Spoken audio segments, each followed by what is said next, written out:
don't think technology is going to replace journalists. I think journalists have to learn to use the technology better.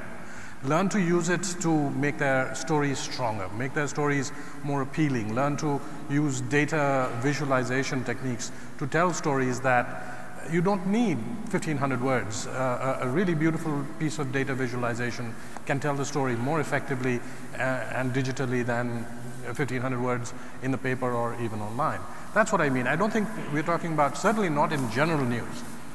Lionel's point about the sort of humdrum stock, this stock went up, that stock came down, that's in sort of financial and stock market coverage, I can imagine that. But in general newspapering, I can't see it. I can't see robots or bots replacing the human hand. But I can see the human hand learning to use these technologies to make the human element more valuable than it is now. We take our social media personality very seriously. It is something that you don't have as a newspaper, the ability to reinforce the voice of the newspaper on a real-time basis constantly. The real challenge for us is to avoid slipping into snark. So much of social media now is snark. And I like it. I like consuming it. It's a lot of fun when it's done well. But I have to be conscious that our Hindustan Times' voice cannot be that one.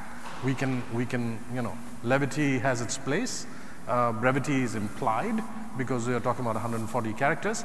But a sense of responsibility that comes with being the Hindustan Times is something I'm constantly aware of. This may be a slightly radical view. I think fake news is the best thing that could happen to mainstream media because it's already out there. There is a backlash beginning against fake news. because there have been so many flagrant instances of fake news, people are pausing to go back to a more reliable source. Not enough people, not yet, but I think that's happening. I can say from Hindustan Times' own experience, there have been a couple of instances recently where on a given day there was a fake news thing that went completely wild on social media, and we noticed that our website got a spike in readers looking for a story on that topic.